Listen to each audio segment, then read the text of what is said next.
on. Man, I love it when the Spirit is moving, and there's just something really, really sweet about being together and gathering together and lifting up God's praises, being able to hear from His Word and gather together. And so I'm just honored to be with you. Again, if I have not met you, I'm Austin, and I'm the pastor here, and we're just thrilled to be able to gather together in this place today as we wrap up this message series called Nothing Good, as we've looked at the moments in our lives where we feel like maybe nothing good could ever come from this. Those moments that maybe we'd like to forget, those moments we'd like to just push off into the margins of our life, in the background of our minds, and say those things just didn't really happen. In those moments, we like to believe that there's nothing good that could come from that. And yet, when we look at these moments, we worship a God who left heaven and came to earth. We call that Emmanuel. We talk a lot about it at Christmas. But Jesus, He left heaven and He came to earth and He dwelt among us and He was with us on this planet and He felt what you and I feel. He experienced what you and I feel. And so in those moments, we get to look at Him, we get to look to Him, and we find that He doesn't just push those to the background of His mind, to the margins of His life, but no, instead, what He does is He brings it out, He brings things into the light, and He says, this is what I'm feeling. This is what I'm experiencing. And we look at the people around Jesus, and we see what they're doing and the way that they're experiencing life, and what Jesus encourages them to do as well when they are feeling certain feelings or thoughts or emotions. But ultimately, it's what makes us human. Whether they're big or small, all of us have wounds, right? All of us have things that have happened in our lives that we maybe would wish hadn't happened, that we would wish that didn't happen. And they impact every part of our life if we don't deal with them. If we allow them to stay a wound and we don't deal with them and address them, they stay there and they fester and they get infected and they affect other areas of our lives. And throughout this series, we have covered a lot of ground. We have talked about a lot of different things, a lot of different places that people talk about and experience wounds in their life.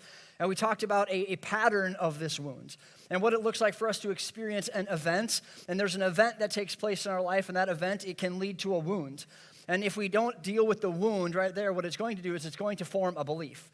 An untrue belief, whether it be about ourselves, about other people, or about God. And out of that belief, we will then form what we're calling an inner vow. And that is a rule of our life, something that we're going to put in place that's going to prevent us from ever having to circle back and experience a wound ever again. And all of those things take place in a hope to protect ourselves, when ultimately it genuinely moves us away from healing and moves us further into wound. Rather than creating a boundary and a help, an offense to protect us, actually what it does is it isolates us.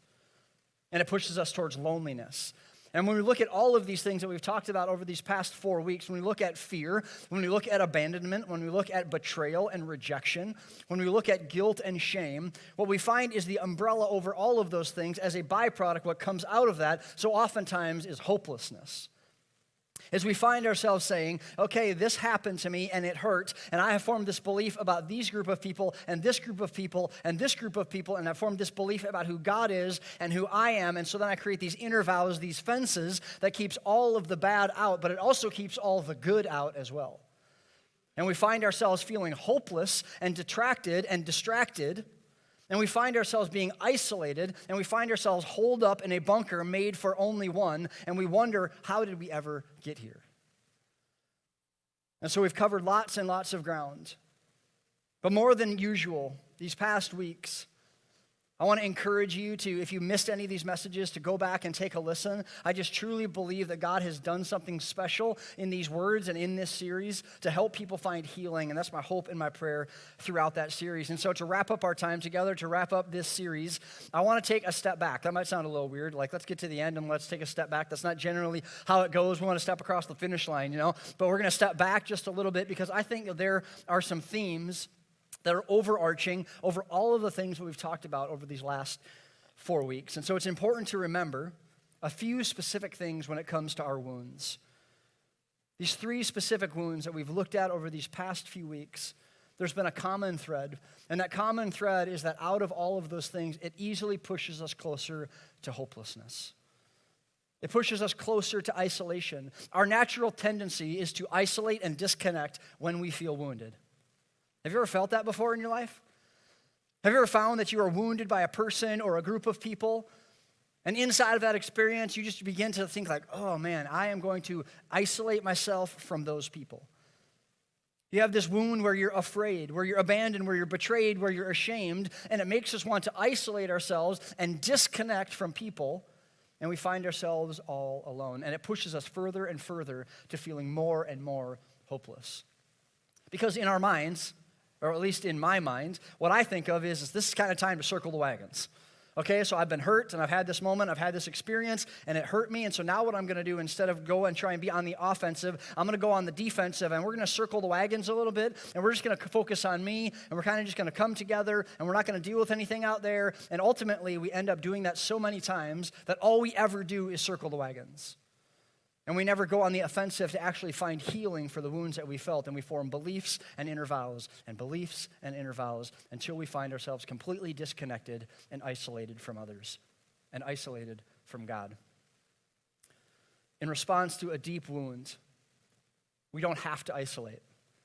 We don't have to disconnect. We can bring things into light. We've talked about that each and every week, that we can take these things that we feel and we can take them to a therapist. We can take them to a trusted friend. We can take them to a counselor. We can take them into the light of people so that they would know and understand that there is healing possible. In response to a deep wound, we don't have to isolate. We don't have to disconnect. A few years ago, I walked through probably the hardest relational season of my life. There was a season where it just felt like all of my relationships were shattering. People were walking out on me, saying things about me. There was betrayal and rejection and hurt. And I can remember in this moment feeling like I am never going to get out of this.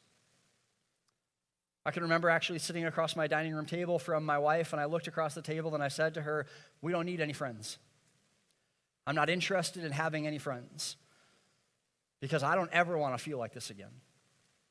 I don't ever want to walk through this ever again. And if being in a relationship with other people opens me up to ever having to feel like this again, it's just me and you, babe. It's just us five, our family. It's just us. We're not going to get into relationships with other people. I'm not going to be in community. It's just simply not worth it." Because I had formed this belief, this understanding that people had hurt me, people had betrayed me, people had rejected me, people had said things about me and about my family that were untrue. And so in this moment, the belief that I formed was all people are dangerous, that no one can be trusted, that everyone is just waiting for their moment to finally be able to hurt me and hurt my family, betray and reject and talk smack about my family. That's the belief that I had. And the inner vow that I formed out of that belief was, it's just me and you, babe. It's just going to be our family and nobody else. We're going to build the fences high and thick so that nobody can come in. So that nobody can come in and know us. Nobody can have keys to our heart. Nobody can have the keys to our life so that we will never have to be hurt again. I truly believed it. And I think many of us believe that. Like many of us take these moments that we feel hurt and abandoned and betrayed and rejected, and we say, okay, I'm going to build the fence high and deep so that I never have to feel like this again. See, what it did for me is it immediately pushed me into this moment of saying that life is hopeless. Isolation is my only option. Disconnection is my only option. And luckily, I had a trusted friend and mentor who continually said to me, I met with him every single week. He said to me two things. He said, Austin, you probably need to go see a therapist to walk through this process and talk through what you're feeling. And you need to go and you need to invite somebody to be your friend intentionally. One of the hardest things I've ever done is sending that text message. It literally felt like middle school. I literally felt like, hey, you want to be my friend? That's literally how it felt to me. I just felt bashful. I felt stupid. I felt so many things. And every time, I'm not kidding you, I wrote this text message and I waited 2 full days to send it. And every time I read it, what it said to me, every time I read it, I said, nope, it's not worth it. Nope, don't do it. They're just going to hurt you. They're just going to betray you. They're just going to do what everybody else did. And I sent that text message, and what I found was that my only option wasn't disconnection, that my only option wasn't betrayal, it wasn't isolation, that actually there was healing that was possible. And so I tell you all that to say that I know where you've been. Maybe not in full, but in part.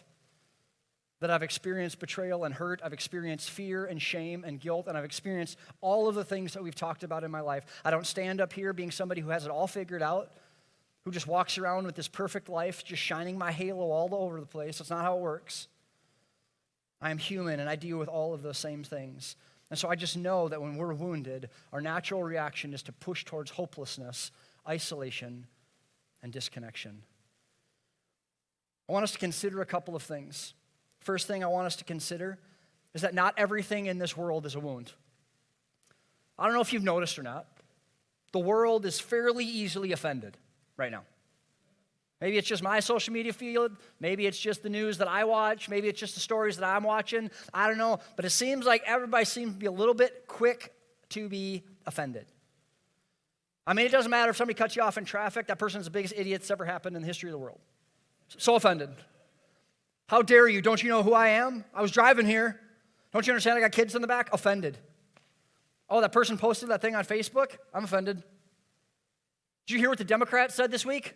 Offended. Did you see what the conservatives are doing? Offended. I can't believe they haven't shot down the China balloon yet. Offended. Offended. Offended. And we just continue to raise the flag of I'm offended. And it's not just this placebo, this is like off in the distance, this small little thing. No, but it's not just like what's happening over here. Actually, it's offensive. And I'm offended. And I'm wounded. And I'm hurt by the things that all of these other people did. You see, we are super, hyper offensive and offended. And I want to just say to you that not everything is a wound. Everything doesn't have to be personal. Everything doesn't have to be a wound. And if I'm being really, really honest, if I really want to step on some toes, I just honestly believe that our culture's gotten pretty soft. Some of you are offended by that. But culture, when you look around it, we are looking at the highly most offended culture in the history of mankind. We are so easily offended. But what I want to say to us today is that not everything has to be a wound. Because when we allow everything to wound us, what we're showing is we're showing our maturity. We're showing more about us, not about the other person. When I'm chewing out the person that just cut me off in traffic, I like to think that the things that I'm saying reflect on them, but all they do is reflect on me. They show my maturity. They show my level of offendedness. They show how quick I am to anger. It reminds me of what it looks like when we talk to our children, doesn't it? Now we're really stepping on some toes. When we're questioning our maturity, when we're saying, when I ask my kids to do something, so oftentimes they're like, oh my gosh, go load the boiler, is what I say. Go do the dishes, go vacuum the living room. One of my kids said 2 weeks ago, all we ever do around here is work. And I was like, welcome to the club. All I ever do is work too, so welcome to the family. But it's funny when we talk about it with kids, but when you really look at our own lives, it's like, oh, not me. I'm not easily offended. The things that offend me are actually justified. And I'd like to think that I got really thick skin, but I started making a list this week about the things that offend me. I'm pretty easily offended. Talk bad about the church. Talk bad about my preaching. Talk bad about my family. Talk bad about my clothes, about how I part my hair, whatever. Pretty easily offended. All of those things bother me. I thought I had thick skin. Obviously, I don't. But I think all of us genuinely believe that, don't we? But Pastor, the thing that I'm offended about is justified. And actually, some of us actually go as far to say is like, well, I'm a follower of Jesus, and the things that I'm offended by are righteous. That there's a righteous anger behind the things that I'm offended by. And I just want to say that there might be something that's righteous anger, but a lot of the things that we're offended by have nothing to do with Jesus. Have nothing to do with the things that we've been called to be offended by as followers of Jesus. We are too easily offended. And so how do we backtrack? How do we rewind that clock? How do we find ourselves less offended? Well, I think we find it in the words of James, who is Jesus' half-brother, when he says, in verse 19 of chapter 1 of James, everyone should be quick to listen and slow to speak, and slow to become angry. I honestly believe if we just hear that right now, we can probably just stop the message. Bring the worship team back up. That's probably enough for all of us to understand today. How you doing on that assignment? Are you quick to listen and slow to speak and slow to become angry? Or is the opposite true? Because more often than I would like to admit to you, I'm way quicker to speak than I am to listen. I like to be understood way more than I like to understand. James is telling us everyone should be quick to listen and slow to speak and slow to become angry. And we live in a culture that very few people are listening and a lot of people are talking. Very few of us are listening to understand, but most of us are listening so that we can be understood, so that we can respond. And this is what I believe to be the complete opposite of who Jesus has called us to be, the complete opposite of what Jesus shows us in his life. I'm kind of a nerd, and so I wondered, how many times did Jesus answer questions? And I imagine that there was quite a few. And does anybody know the answer of how many questions were asked of Jesus in his life, according to the Bible?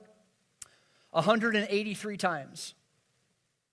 183 questions were asked of Jesus inside of the Bible.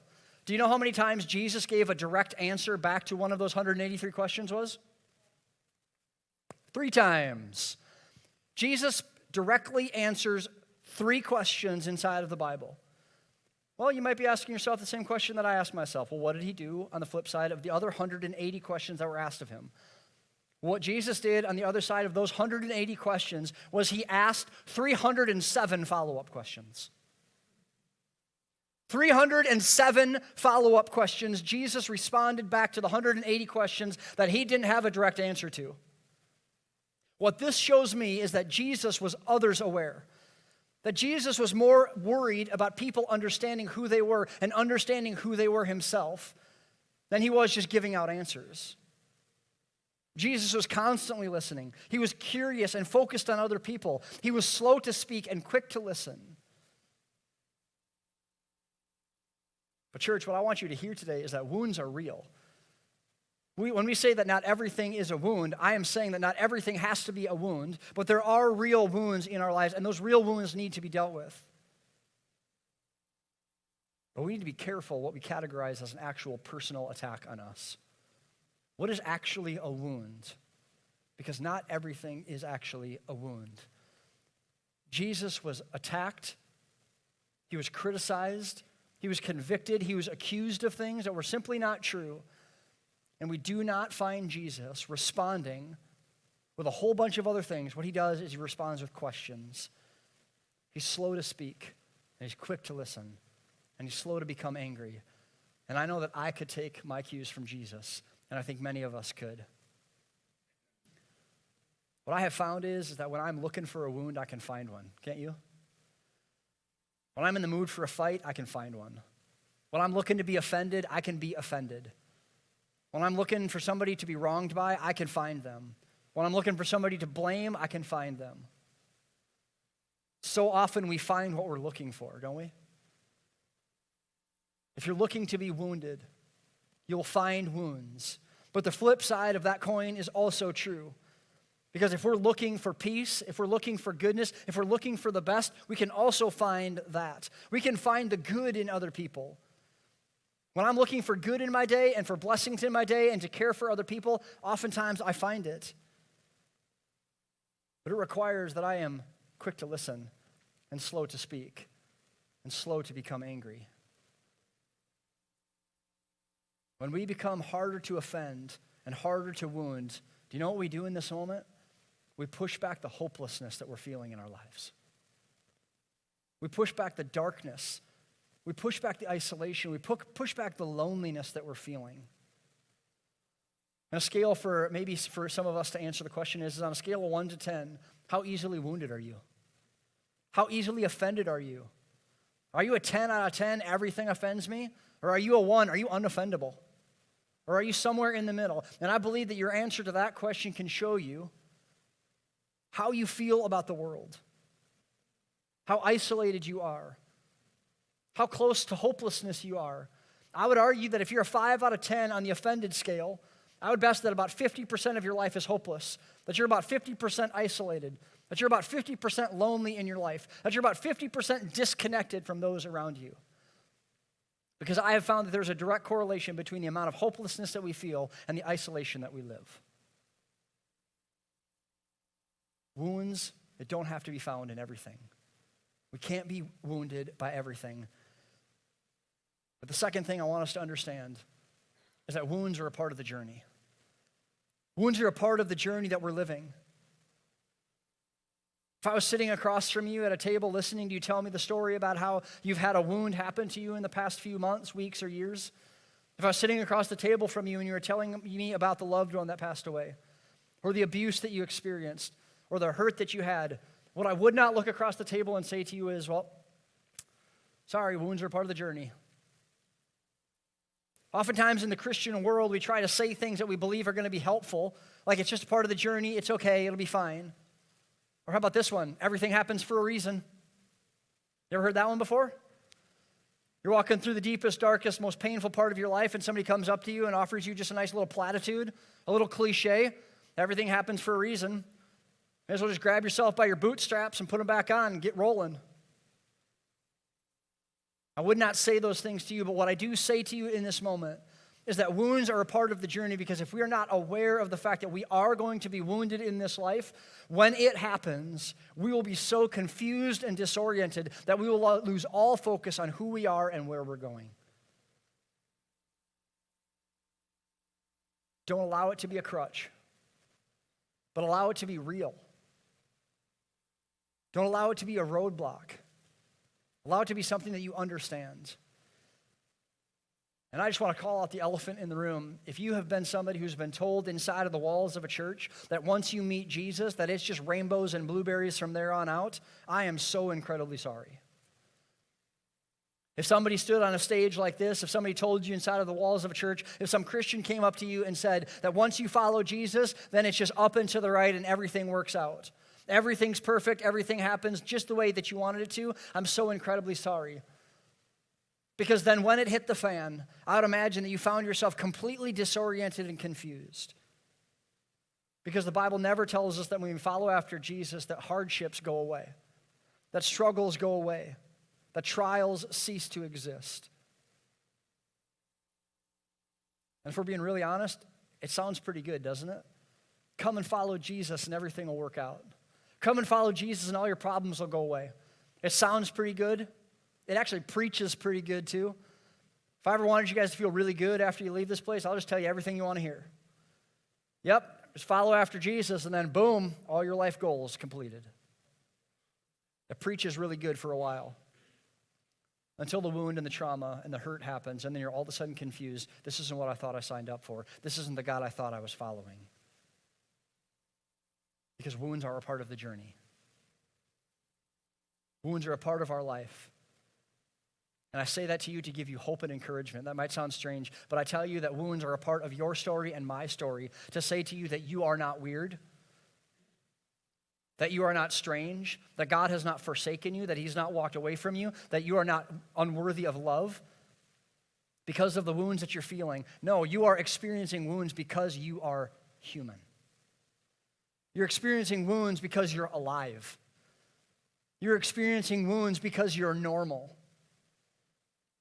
Some of my favorite words that Paul says in the New Testament, he was a follower of Jesus who wrote the majority of the New Testament. He's talking to a group of Christians in a town called Corinth. We call them the Corinthians. It's inside of 2 Corinthians. And he says these words. He said, "We are hard-pressed on every side, but not crushed. Perplexed, but not in despair. Persecuted, but not abandoned. Struck down, but not destroyed." You see, Paul's life was full of wounds, full of pain. He was arrested on more accounts than we could count. He found himself in jail multiple times for preaching the word of Jesus. They tried to stone him and kill him. And when Paul is writing this, what he is saying is wounds are a part of my journey, and wounds are a part of your journey. And so what I want you to hear today is that you are not alone in your fight. You are not alone in your battle against sin and darkness. You are not alone in your battle against brokenness. That you are not alone in your fight, that you too can recover your life. You too can and will get through this. You too can and will be healed by the power of Jesus. You too can be healed. That your story is not different than everybody else. That you are not alone in this fight. That you too will recover your life. It may leave a scar, but you will be healed. whether it be in this life or the next, that you too will be healed. And so, friends, what I want to say to you is that if you are experiencing a wound and you have told yourself and believe inside of yourself that this wound will never heal, that it will never close, that there will never be redemption to your story, what I want to say to you is that that wound can form a scar, and your scar can be beautiful. Scars can be beautiful. Because what scars say to you and me is that I have been healed. That the wound that once was there has taken stitch after stitch, and that it has been closed, and that it has been healed. Scars can be beautiful if we deal with them and we understand them. When you look at the physical scars of your life, when you look down, what you can remember in that moment is that that wound has been healed. And the same is true of our emotions. The same is true of our feelings. Is that we can look inside of the quietness of our heart, the dark, small places of our hearts, and when we see the scars of the wounds that once were, what we look is we see that we have been healed, that we have been redeemed, that we have been made whole in the light of Jesus. And when it comes to our wounds, we can allow them to fester and continue to stay open, or we can let them heal and become scars, and eventually someday become a beautiful part of our story. You see, we mentioned in week 2 that if a wound isn't dealt with, that nothing good can come from it. And yet when we acknowledge the wounds that we have, when we bring them before an almighty God, and we allow our wounds to take a stitch and to begin to heal, we find redemption, and we find peace, and we find scars, and we find beauty, we find hope, and we find peace. We find mercy. We understand that we're still alive and that God's not done and that we still have a purpose in his kingdom. Because a scar has a story. It's proof that we've faced a trial, that we've been through a hardship, that we were wounded. It's proof that you've been healed, that God has healed you. And when we look at our scars, we understand that if we have been healed before, that we can be healed again. And that's good news today. God uses our scars to remind us of his faithfulness and of his healing previously in our lives. It reminds us where we've been and where we're going. And when scars truly become beautiful is when we allow our scars, when we allow the stories of our scars, when we allow the things that we've experienced, the ways that God has healed us, to impact other people who have been wounded in the same way. To be able to look across the table at somebody who's struggling and say, I've been there. To look across the table and say, yep, I felt that too. Yep, I did that too. I made that mistake. I've struggled with that sin. I've dealt with that addiction. I've been in that place, and I have found healing for that. And I want you to know today that healing is possible for you as well. It is beautiful when our scars, they allow other people to find freedom too. When other people are allowed to find healing. God wants to use our scars to do a beautiful thing in us and through us. Some of you were abused, and your scars can help other people who have been abused find healing too. When I sit across table from people and they talk to me about feeling betrayed and rejected, when they've talked about their relationships being shattered, I can sit there and I can say to you, I have been there, and yet I want you to know that I have found healing in those wounds. And I truly believe that you can find healing too. And in that moment, the first time I ever shared my story, I can remember seeing that my scar was beautiful in their eyes, and I can remember seeing hope come alive. And I can remember in that moment, the hopelessness that they felt, the isolation that they felt, the disconnection that they felt was imminent in their life. I felt it take a step back. I felt the darkness step back in their life. And that is a beautiful thing when our scars can push back the darkness in the lives of other people. Push back the hopelessness in the lives of other people. To push back the idea that we must be isolated and disconnected from what happened to us. Your scars have a purpose, and they can be beautiful, and they breathe hope into other people. When I think about this idea of seeing scars, I immediately go to when Jesus, after he is raised from the dead, he has gone to the cross, and nails have been driven through his hands and his feet, and there's been a sword in his side. And he raised from the dead, and his disciples are trying to figure out, people are saying that Jesus is alive, but I'm not really sure. And specifically, Thomas is like, I'm not believing it until I see it, right? One of his disciples, Thomas, he's called Doubting Thomas. And he's like, until I see the holes in his hands and the hole in his side, I will not believe that Jesus is raised from the dead. And so Jesus appears to his disciples. And Jesus says, hey, Thomas, come on over here and put your hands in the holes in my hand.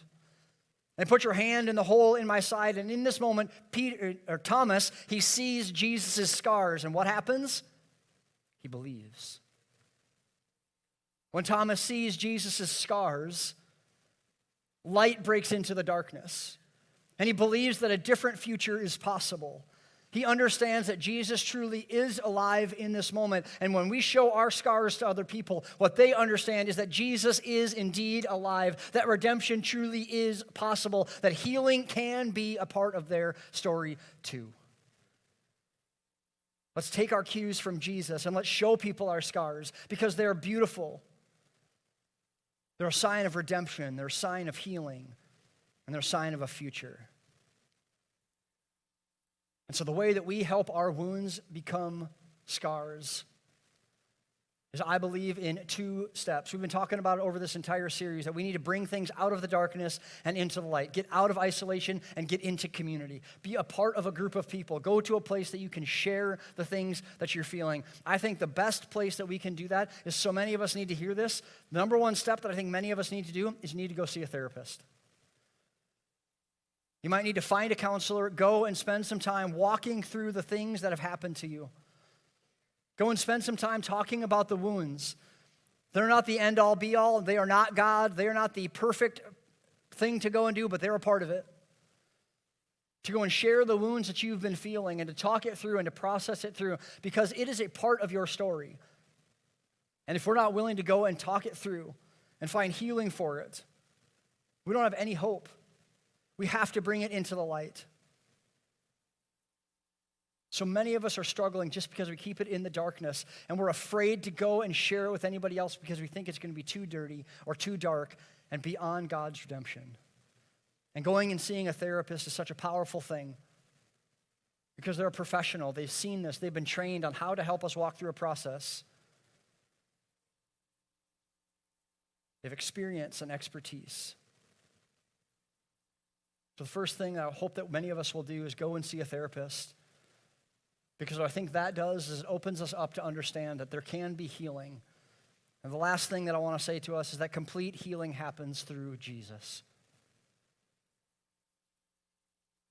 Now, therapy is great, but true and complete healing only happens through Jesus. One of the Greek words used to explain this word healing inside of the Bible is the word therapeul.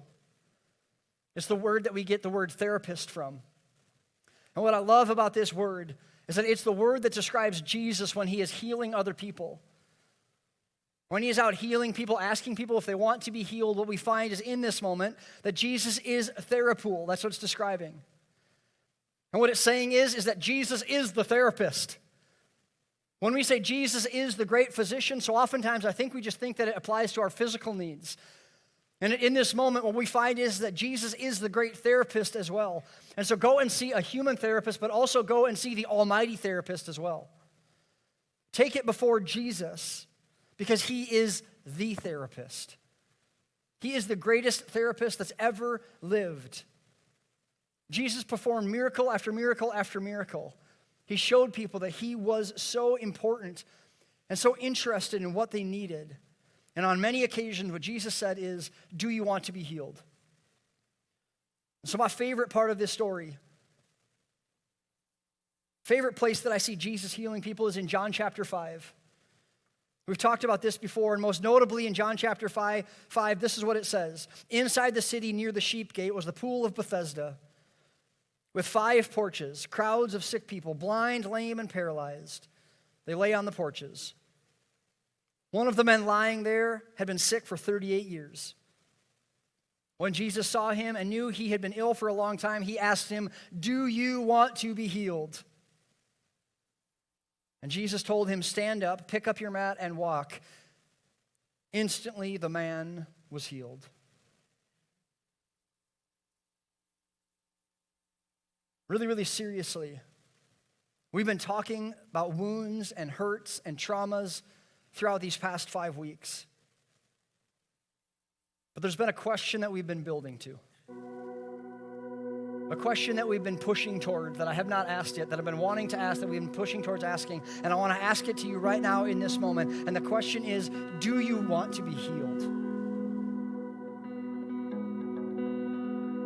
I think the quick answer could be yes.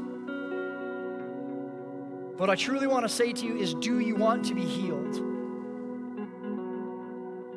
Do you want to be healed in the deepest, darkest places in your heart and in your life? Do you truly want to be healed? Do you truly want the greatest therapist, Jesus, to come and to heal you? Not only do you want to be physically healed, but you want to be emotionally and spiritually healed as well. Most importantly, do you want to be healed by Jesus? Because I think so many of us, we've tried all the other things. We've tried going to our friends. We've tried going to the bar. We've tried reading this book and that book and going and listening to this podcast and that podcast. We've jumped from this relationship to that relationship. We've tried sex. We've tried drinking. We've tried acting tough. We've tried ignoring it. We've tried money. We've tried status. We've tried buying a bigger one of these, a bigger house and a bigger boat and another house, and trying another marriage and another relationship. Again, so many of us have tried everything, but I want to ask you today, have you ever tried Jesus? Have we tried Jesus? Do you want to be healed by Jesus today? Friends, he is asking you this very question. Do you want to be healed? This is not just something for people who are sick at the pool of Bethesda. It is true for you and for me today. Jesus is saying to us that I am the great therapist. Do you want to be healed?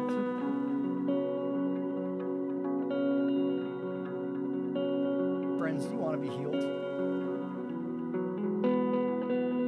Do you want to be healed of the shame that you feel? Of the abandonment that you feel? Of the betrayal that you feel? Of the rejection that you felt? Truly, do you want to be healed? So we're going to pray here in just a second, and I want to invite you to, if you would please, if you just bow your heads, close your eyes. And I just believe that we worship a God who is willing to offer us healing today. And so what I want to say to you today, as your head is bowed and your eyes are closed, that no one is looking around, no one is wondering, nobody is looking, but this is a moment between you and the Lord. And if you have answered inside of the quietness of your own heart that I want to be healed, I just want to encourage you right where you're at to raise your hand and to say, Jesus, I want to be healed. Maybe it's, Jesus, I need to be healed. Maybe it's, Jesus, I don't know how to be healed, but I know that you can. I know that you can offer us healing. And so if you want to be healed today, if your answer is overwhelmingly yes, I just want to encourage you to raise your hand as a physical, an outward sign to say, Jesus, I want to be healed. And as we pray, I just pray in the quietness of your own heart that you would just speak the words, Jesus, I believe that you can heal me. And we want to receive your healing today. And so, God, we just pray by the powerful name of Jesus, your Son, who left heaven and came to this earth. And by his blood that was shed on the cross that offered forgiveness of sins, and by the power of your Spirit that you can pour it out in this place, God, and that you could offer a breakout of healing today. God, that we would experience miracle after miracle in this room today, that today would be a line in the sand in our lives, in our hearts, and in our souls, that today would be a day that we would know that our heart took a stitch. That the wound began to heal, that it began to close, that it began to form a scar that was healed by you. God, we ask by the power of your name, by the power of your Son, Jesus, that you would pour out your healing in this place. God, that your Spirit would be felt, that your Spirit would be known, that your healing would be experienced. God, we believe that you are capable. We believe that you are willing. And God, however you will do it, we believe that you will deliver us. Whether it's in this life or the next, we know that you will deliver us from these wounds and that healing will be ours. And that even though we walk through the valley of the shadow of death, that we will fear no evil because you are with us. And so God, offer your healing in this place. I pray that you would heal our hearts and heal our minds. That we would find complete healing in who you are and what you've said to us. that your promises are true, that you are faithful, that you've been faithful before and you'll be faithful again. And so God, with every hand raised and every eye bowed, I just pray in this moment that you would be glorified, that you would be known, that your name would be lifted high as we experience healing. God, that it is possible to walk away from the identity of this world, to be unoffendable, to experience your healing. And God, as we go from this place, as we go back into the world, that we would be a source of light, a source of healing, that our healing would offer healing for others, and that we continue to offer that healing until the whole world hears. We thank you and we praise you for your sacrifice and your willingness, for your faithfulness to us. Jesus, we love you and we praise you.